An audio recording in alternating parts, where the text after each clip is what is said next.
mon frère, oh. Regarde à Jésus. Si tu es fatigué, mon frère, Regarde à Jésus. si tu es chargé, ma soeur, Regarde à Jésus. il ne t'a pas oublié. Il t'aime encore. Oui, il ne t'a pas oublié. Il t'aime encore. Jésus ne t'a pas oublié. Il t'aime encore. Il ne t'a pas oublié. Il t'aime encore. Ton Dieu t'a pas oublié. Il ne t'a pas oublié. Il t'aime encore. Oublié.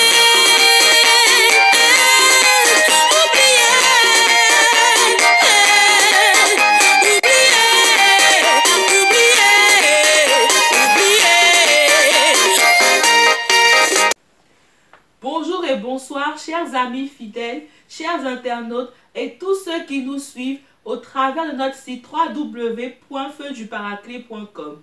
Dans notre émission Alicia Dave qui répond à vos questions de foi, d'actualité et de vie chrétienne. Bonsoir mon père, comment allez-vous? Bien, merci. Et vous-même? Ça va par la grâce de Dieu.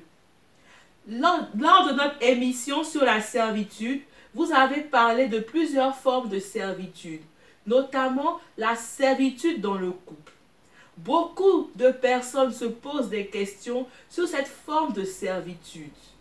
Ils aimeraient en savoir plus. Alors aujourd'hui, nous allons parler de la servitude dans le couple.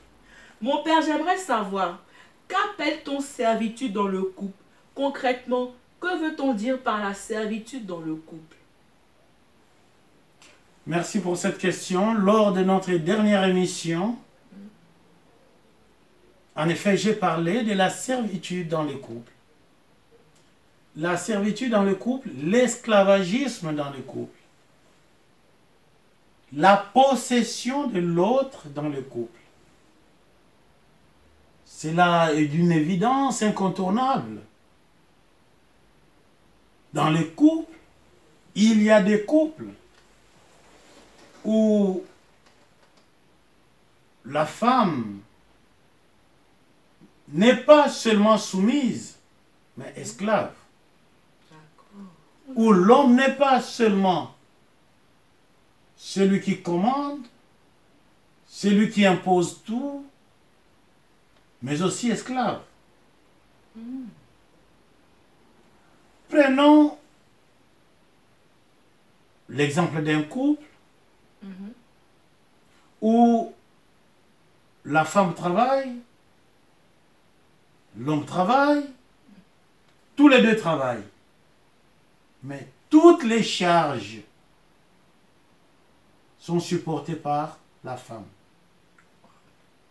Il y a des couples comme ça. Parce que la femme a peur que l'homme puisse la quitter. Ou l'homme s'impose trop dans la vie de la femme n'a rien à dire.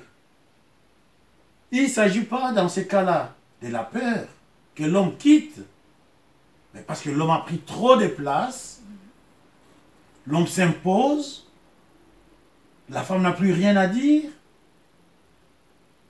La seule réponse que l'homme a, je n'ai rien. Vous savez, les problèmes de couple, c'est complexe. Hein? C'est complexe. C'est complexe. Il y a des hommes qui s'imposent dans les couples, qui ne donnent jamais l'espace, temps à leur femme. Du coup, la femme est obligée de faire face aux charges. La femme est obligée de donner à manger à ce monsieur-là. Sinon, ça fait encore la guerre à la maison. Ça dispute. Comme la femme ne veut pas disputer devant les enfants, elle est obligée. Ça, c'est l'esclavagisme. Ce n'est pas la soumission, mais c'est l'esclavagisme. C'est la servitude. Et cette femme peut beau prier du matin au soir, chanter, le Seigneur m'a libéré, Jésus m'a sauvé, Jésus m'a libéré. Mais non, elle n'est pas libérée. Parce qu'elle est soumise à l'esclavagisme dans son couple. Il y a des hommes aussi qui sont esclaves, qui subissent le mariage, qui subissent le couple. Vous savez, madame, la politique de certains hommes, c'est quoi? C'est d'aller chercher les femmes qui ont de l'argent. Comme ça lui permettra de sucer cette femme. Ah, il n'y a pas que des femmes qui sucent les hommes, hein? Ah non, non, non. Il y a des hommes qui sucent aussi l'argent des femmes. Il y a des hommes qui sucent l'argent des femmes. Ils prennent tout pour aller faire la fête avec d'autres femmes dehors. Vous voyez? Il y a des hommes qui sont comme ça. Il y a des hommes qui ne vivent que des calculs. Des calculs. Celle-là, elle a beaucoup d'argent, je vais m'accrocher à elle. Celle-là n'a pas beaucoup d'argent, il n'y a pas d'intérêt là-dedans. Vous voyez? Celle-là, oui, elle en a. Quand je lui dirai, achète-moi ça, achète-moi, paye ceci, paye cela, elle va payer. Si elle ne paye pas, je lui dis, je vais ailleurs. Elle sera obligée de payer. C'est des malheureux. C'est malheureux tout ça. Ça, c'est la servitude. C'est une forme de servitude que nous rencontrons dans des couples. Non seulement elle ou il dépend totalement de besoins de sa famille, de ses parents, mais elle dépend totalement des charges de son foyer. L'homme ne fait rien, l'homme ne donne rien.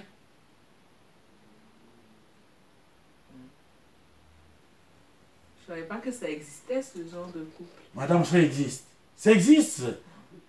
Il y a des gens, les mariés, ils font semblant dans la rue. Mais il faut aller vivre avec eux pour te rendre compte. Hein, vous là, toi, vous avez la chance, madame, de ne pas expérimenter ça. Mais peut-être il y a d'autres couples qui vivent ça. Qui vivent cette forme de servitude. Vous voyez les gens venir prier, toutes tristes. Le problème est profond. Hein? Le problème est profond, on ne va pas dire c'est le problème, on va délivrer la personne, le problème est profond, madame. Le problème est profond. Il y a des hommes qui ne donnent jamais l'argent des popotes. Hein? Mais la femme fait comment avec les enfants? La femme est obligée d'acheter, de quoi manger, de nourrir les enfants. Parce que les enfants vont pleurer. Il y a des hommes qui prennent même, qui fouillent même dans les affaires de leur épouse pour trouver des sous. Ah bah dis donc. Ah oui. Alors là, ah oui. C'est grave quand même. Mais c'est grave comme des femmes aussi qui fouillent dans les affaires de leur mari. C'est grave. C'est grave. Pourquoi on fouille? Pourquoi on cherche en cachette quelque chose? C'est la servitude. Tout ça, on n'est pas en paix. On n'est pas en paix dans son foyer. Vous voyez? Oui, je vois. C'est ça la servitude. L'esclavagisme. On est écrasé dans son couple. On est écrasé dans son mariage. Mais mon père, j'aimerais savoir comment on sait qu'on est sous la servitude.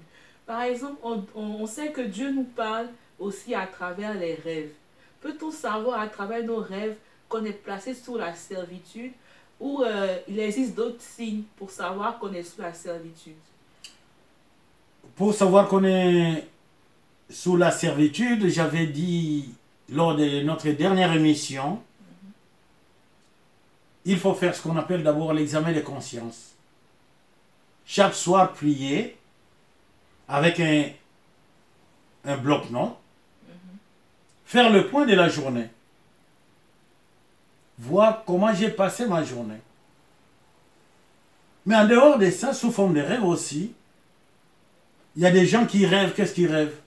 Ils rêvent, il est en train d'organiser des grandes fêtes, il est en train de manger tout le temps, il est en train de conduire des voitures. C'est la servitude, c'est une forme de servitude qui vient dans le rêve. Forme de servitude. C'est une forme de servitude. C'est une servitude qui prouve que on est totalement dépendant.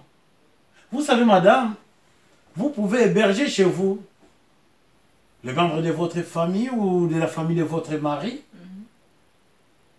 mais qui vous engueule chez vous, qui vous commande chez vous.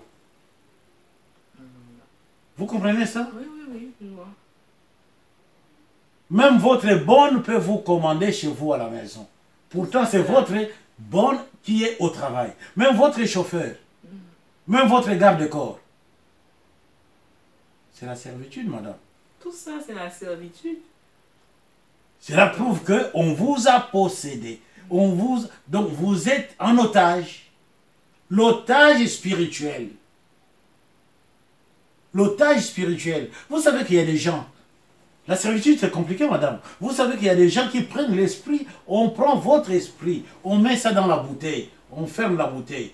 Tout ce qu'on va dire, vous êtes obligé de le faire.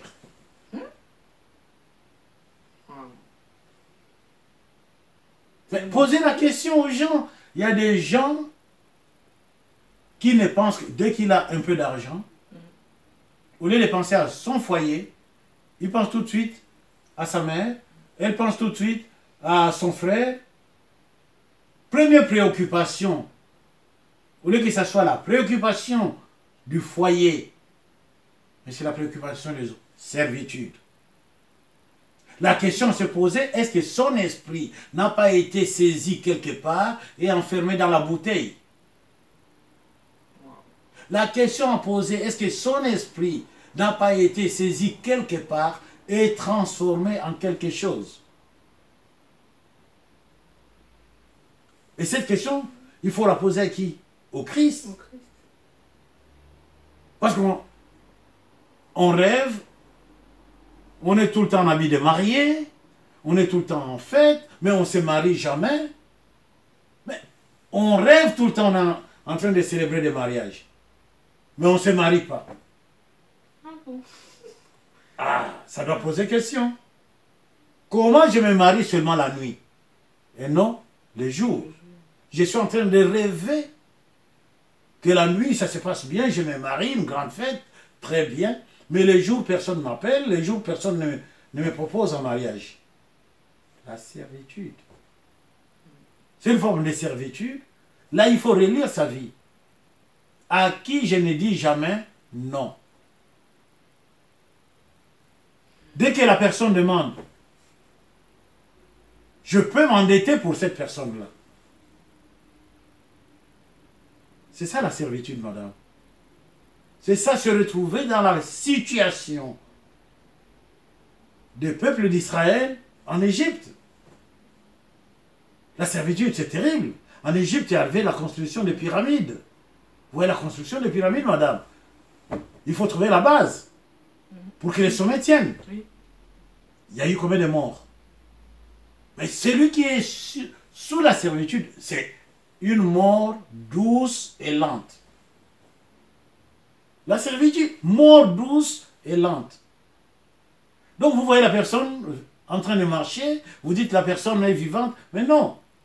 Mort douce et lente que nous avons dans la société. Alors déjà comme ça, il ne faut même pas t'approcher pour toucher une personne comme ça. Parce que tu le touches, la personne tombe, la personne meurt.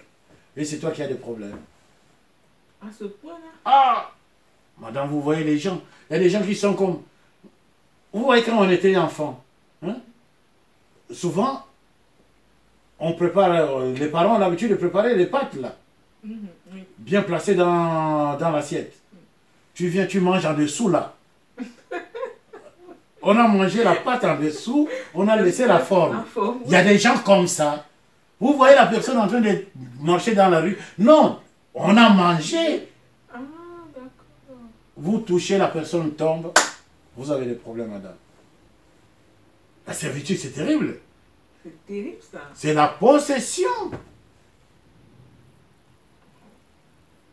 Merci, mon père, pour votre réponse.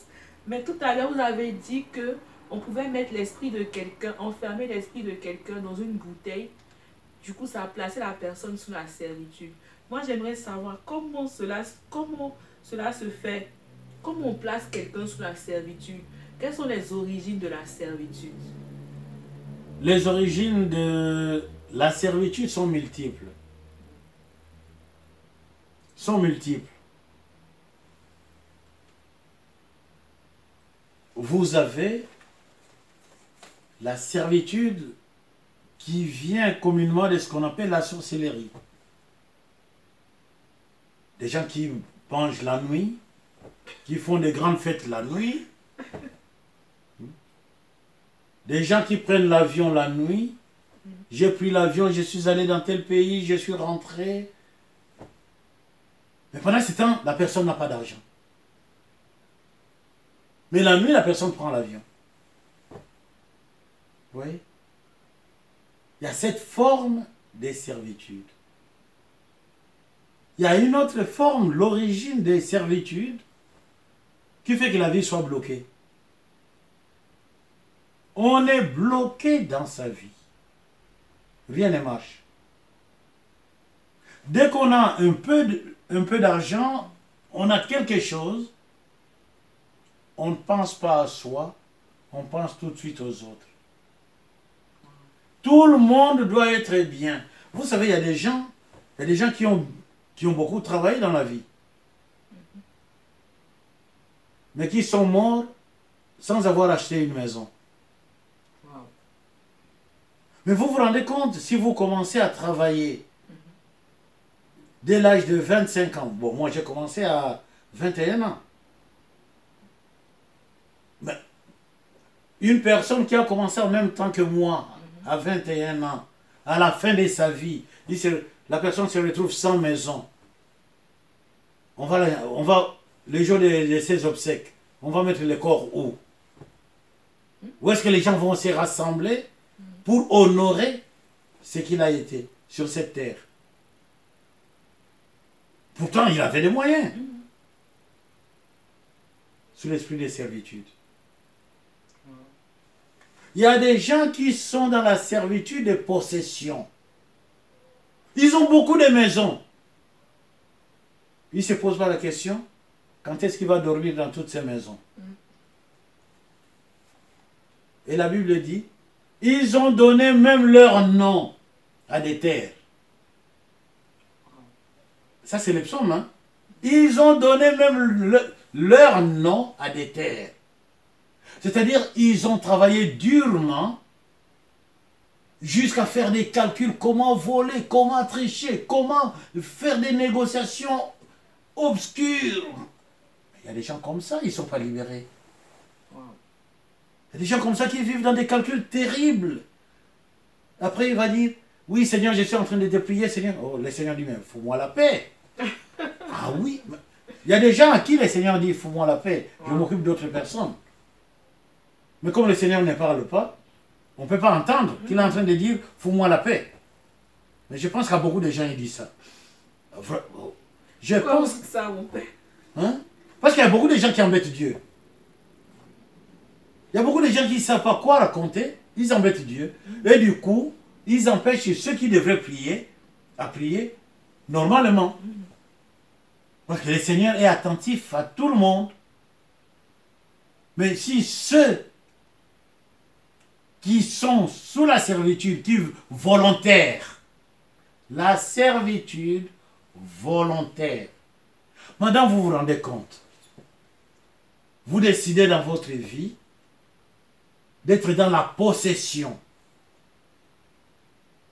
Acheter 5 terrains, 5 maisons. Vous voyez le nombre de soucis que vous aurez? On vous appelle là-bas, il y a un tel problème. On vous appelle de l'autre côté. Il y a tel... Hein? J'étais une fois à une prière. J'étais à la prière.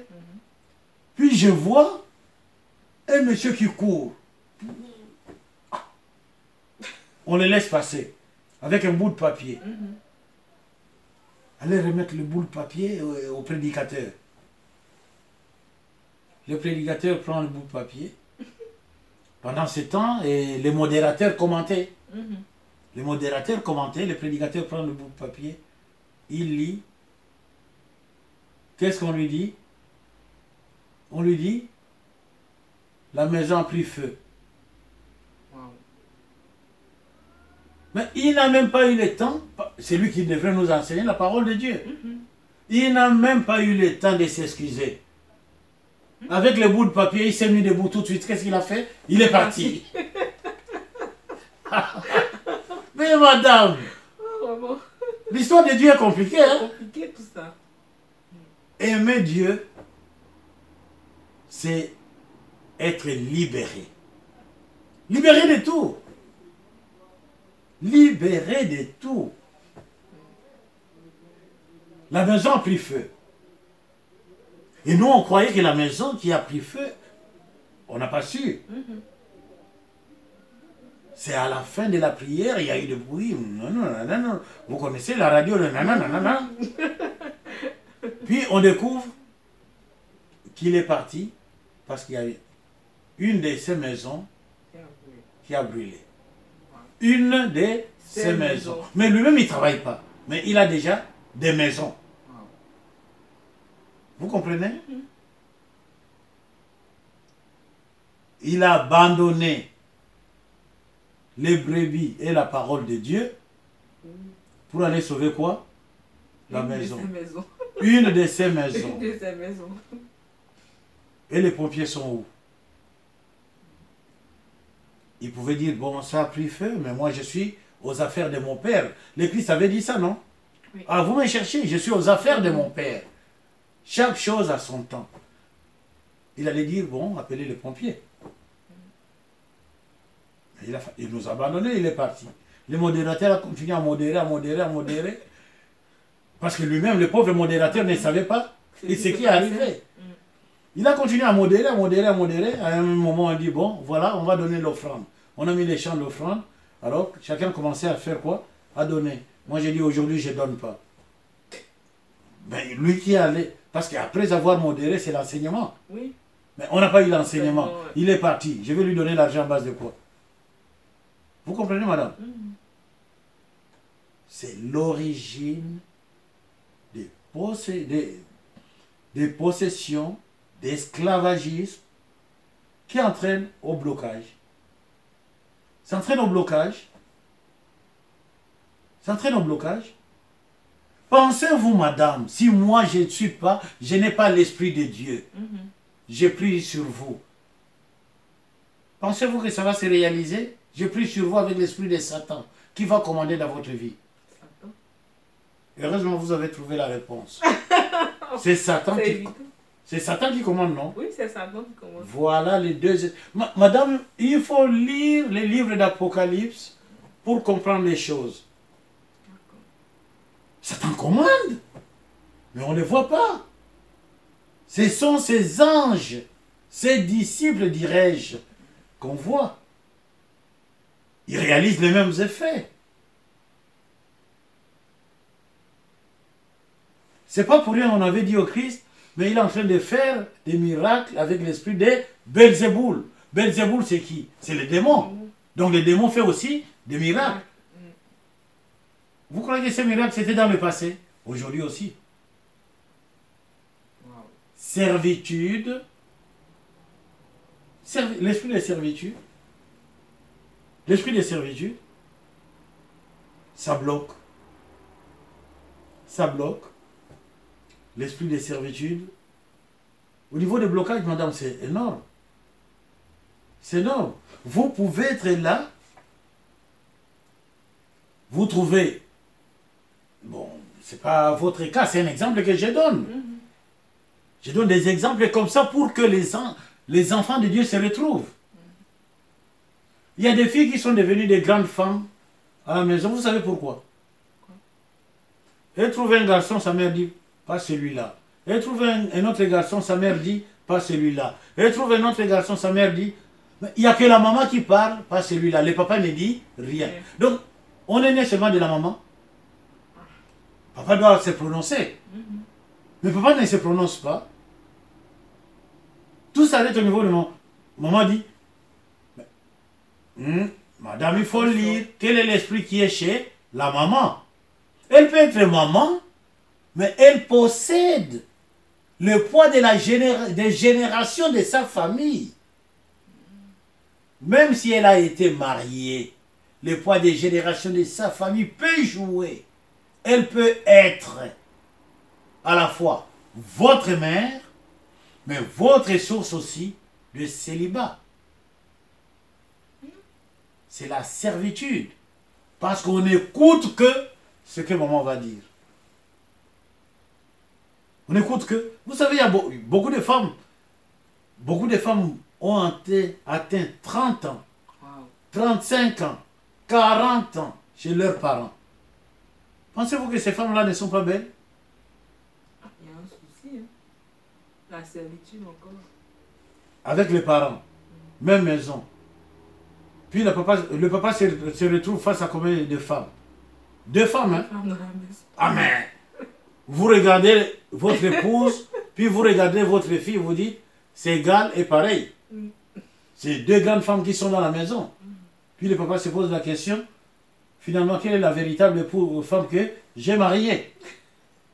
Parce que la véritable femme, c'est la maman. Mais souvent, les papas, pour demander la nourriture, ils demandent chez qui? Chez la fille. Pour quelle est la véritable femme? C'est la mère ou c'est la fille qui doit faire à manger à son père? C'est la mère ou c'est la fille qui doit repasser les habits de son père? Vous voyez? Ça, c'est la servitude. Ça, c'est la servitude. C'est la servitude. Il y a des hommes aussi qui ont subi la servitude dans leur famille et qui viennent avec dans le mariage, qui veulent s'imposer. Souvent, ça c'est souvent en Afrique. Hein. Bon, moi, oui, mais dans mon ministère, j'ai fait le Kenya, j'ai fait le Mozambique, j'ai fait l'Afrique du Sud, j'ai fait la Côte d'Ivoire, j'ai fait le Congo, j'ai fait le Cameroun, j'ai fait le Sénégal, j'ai fait le Gabon qui est juste à côté, j'ai fait la Centrafrique. La Centrafrique que j'ai faite, c'est la Centrafrique du temps de Bokassa. Hein. C'est pas la Centrafrique d'aujourd'hui. C'est le temps de l'empereur. Wow. Vous vous rendez compte? Apporter la parole de Dieu dans le pays de l'empereur. Hein? Et c'est là, Dieu merci, c'est là où j'ai mangé pour la première fois le boa. Je m'en souviendrai toujours. Ah ouais, mais le boa, c'est vraiment super. Vous voyez? Donc, la servitude, c'est pas une maladie. Pour moi, c'est une mort lente qui bloque la vie des gens. Qui bloque. Si la fille n'est pas attentive, la fille deviendra une grande fille chez ses parents.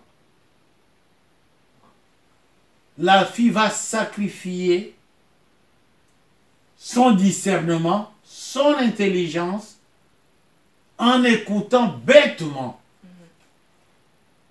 tout ce qu'on lui dit. Si le mari de votre mère a été riche toute sa vie, ben, peut-être votre mari va commencer dans la pauvreté et devenir aussi riche. Il n'y a pas de son métier, mais il y a des autres gens. Je connais un ami, on n'était pas amis, mais je les voyais. Et vous savez ce qu'il faisait? Il nous lavait les voitures. Vous venez avec votre voiture, vous laissez la voiture, il nettoie la voiture. Mais moi, j'avais l'habitude de causer avec lui. Pendant qu'il est en train de faire son boulot, j'avais l'habitude de causer avec lui. Puis je lui disais, mais ce que tu fais, c'est bien. Pourquoi tu ne peux pas suivre le cours du soir? Les jours où tu fais ça, les soirs, tu vas payer la scolarité avec... Comme ça, tu es libre. Comme tes parents n'ont pas payé la scolarité pour toi. Toi, tu peux payer la scolarité. Et aujourd'hui, il a payé la scolarité, il s'est débrouillé. Aujourd'hui, il est professeur d'université. Wow. Aujourd'hui, il écrit des livres. Les gens lisent.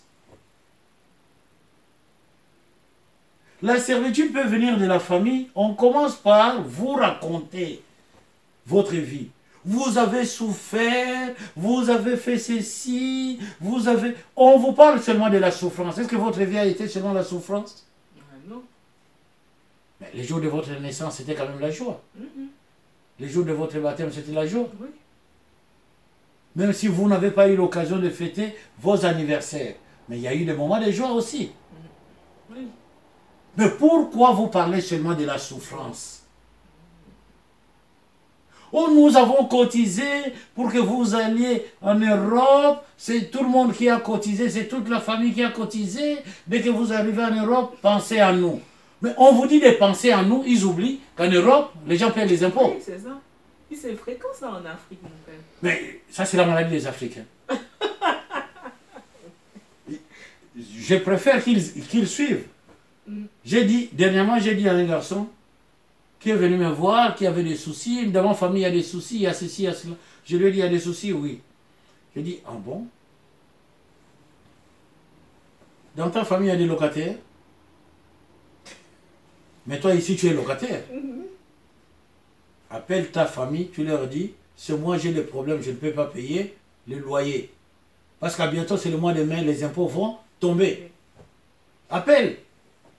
Parce que si toi, tu ne prends pas le courage d'appeler de l'autre côté pour leur dire que tu souffres ici, et ils vont croire que tout tombe du ciel. Les mannes sont passées. Appelle, tu leur dis ça. Oh, je ne peux pas. Pourquoi tu ne peux pas?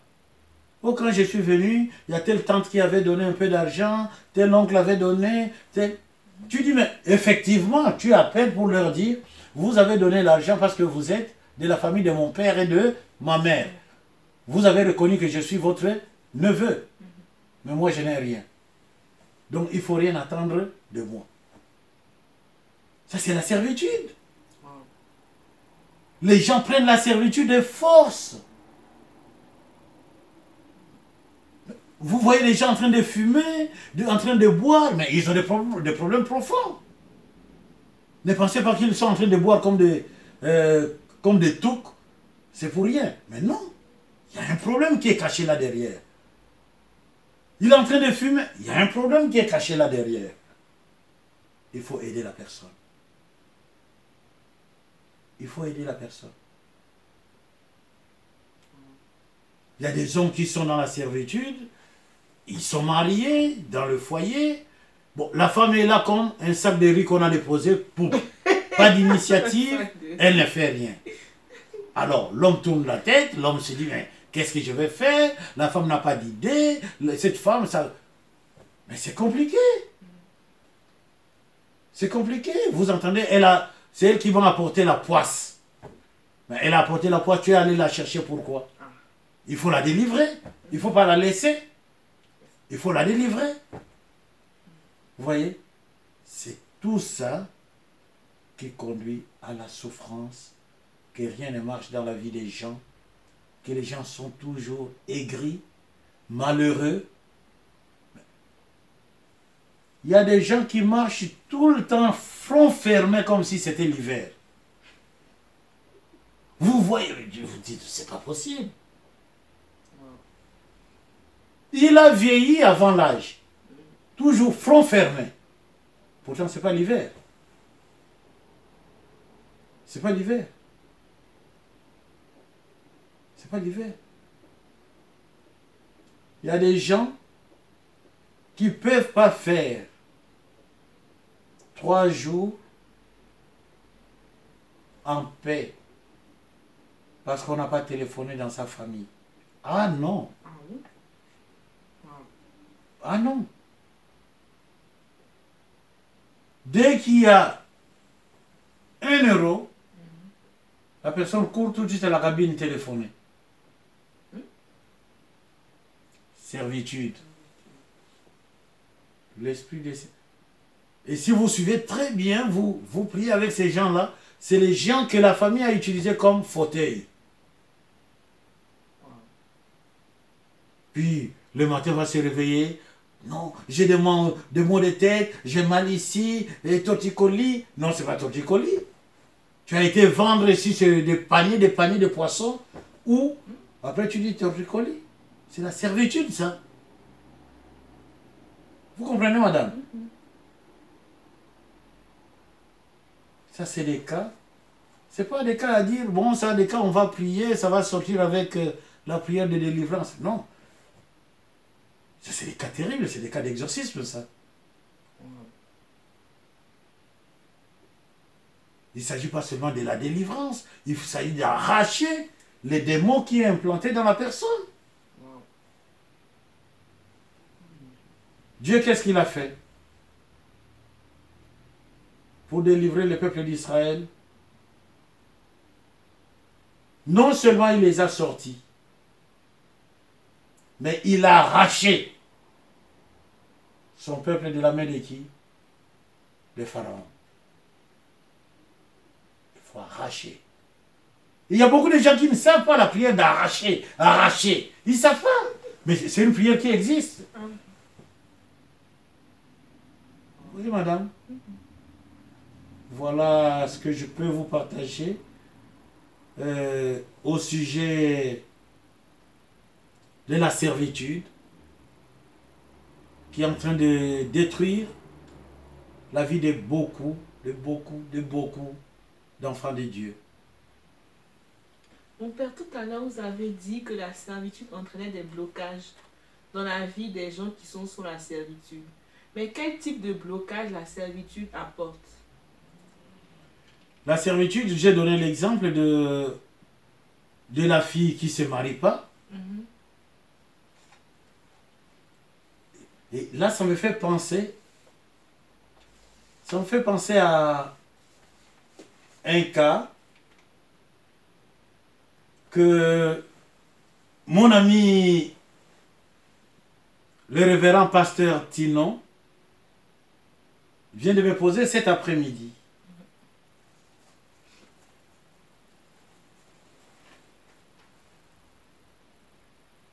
À côté de sa maison,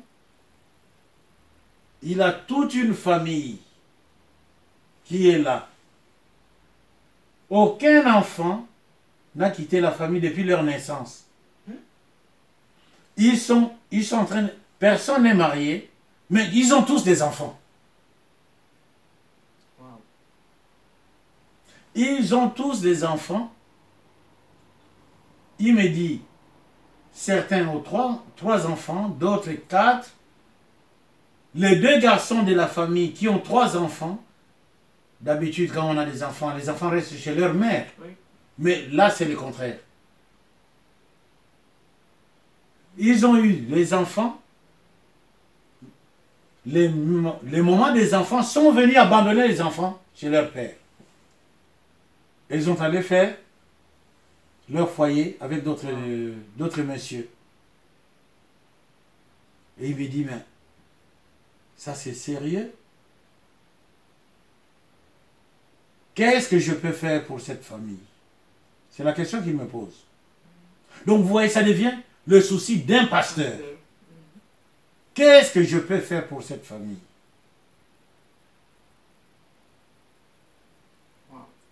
La servitude donne l'insomnie. Hein? Qu'est-ce que je peux faire pour cette famille? Quelqu'un qui a 40 ans qui attend que sa mère prépare pour qu'il aille manger. Parce qu'il n'a pas du travail. Oh, ça c'est un véritable blocage. C'est un véritable blocage. Madame, vous savez, j'avais fait une prédication sur des gens qu'on appelle Salomon. Vous connaissez Salomon? C'est qui? Le fils de... Non, ça c'est Salomon de la Bible. Ah. Les gens qui dorment au salon. Oh mon père. Les gens qui dorment au salon, on les appelle qui? Salomon. Wow. Parce que ces gens-là, ils doivent se réveiller tôt le matin avant que les autres ne se réveillent. Ceux qui rentrent à la maison très tard à 1h, 2h du matin, ils les trouvent en train de dormir. Qu'est-ce qu'ils font? Ils les enjambent. Les Salomon. Vous comprenez, madame? Oui, mon père. Comment voulez-vous? Vous avez 30 ans. Mais vous dormez encore chez les parents au salon.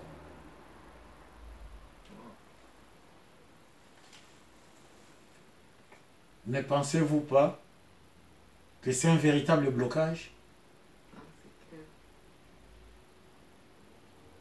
Et vous devez vous poser la question, ce blocage vient de qui? Parce que mes parents sont là. Je dors encore chez eux. Est-ce que je ne peux pas quitter cette maison? Je ne peux pas quitter ses parents? Peut-être que le blocage vient de mes parents. Parce que le blocage, c'est la malédiction. La malédiction peut passer par les parents. C'est pas parce qu'ils sont parents qu'on ne peut pas être maudit. Est-ce que vous me comprenez? Oui, oui, je vois mon père. Mais les gens ne prennent pas le temps de réfléchir. Ils disent, j'irai où? J'irai où? J'irai où? La question, c'est pas de dire j'irai où. La question est de dire, qu'est-ce que je fais de ma vie? Comment je peux appeler les seigneurs dans ma vie pour qu'ils viennent me sortir de cette poisse des parents? Mais il y a des gens qui sont dans la complaisance de continuer 30 ans, 40 ans, 50 ans, toujours avec les parents. Ah, mais c'est compliqué, hein? C'est compliqué. Il y a même des gens de 40 ans qui sont avec les parents, qui savent quelle est la culotte que sa mère va mettre. Alors là... Ah, parce qu'il y a une seule douche, hein? Vous comprenez? Oui, oui. Par imprudence, la personne rentre. Vous faites quoi?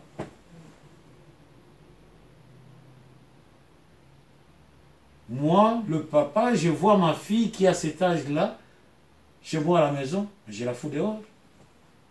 Ou c'est moi qui suis cause de sa malédiction, ou elle a attrapé sa malédiction ailleurs,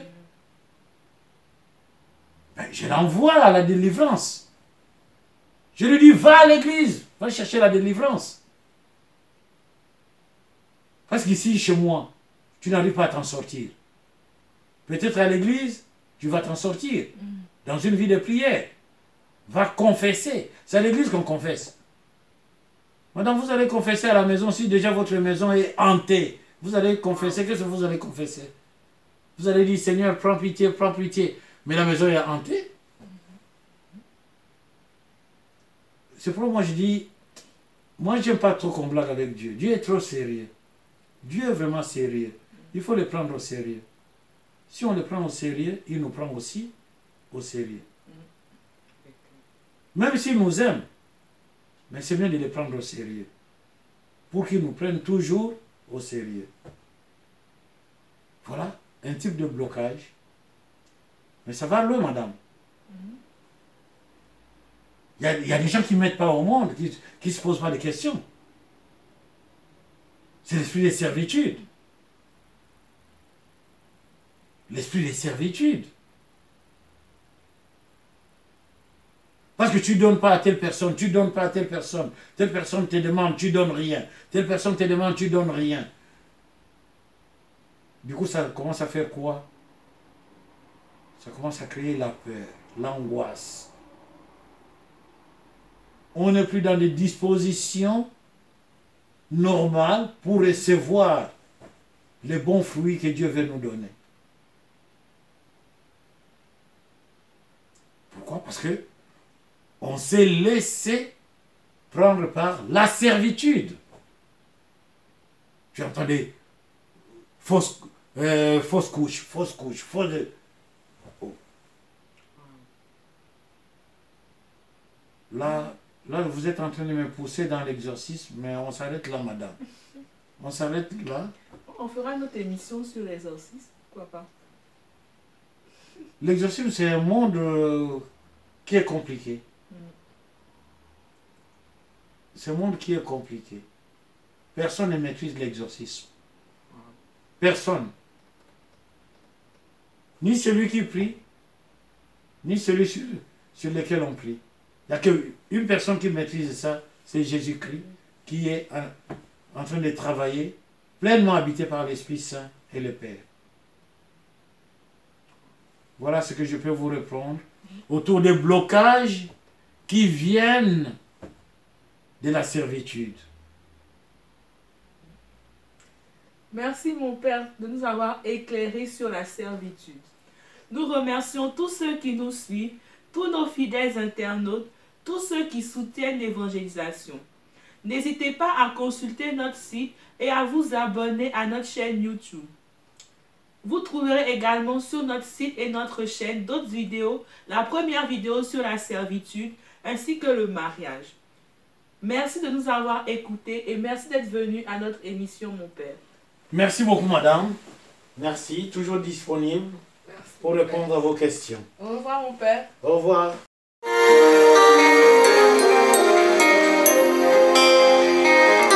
Si tu es abattu, ma soeur, Regarde à Jésus. si tu es découragé, mon frère, oh, Regarde à Jésus. si tu es fatigué, mon frère, Regarde à Jésus. si tu es chargé, ma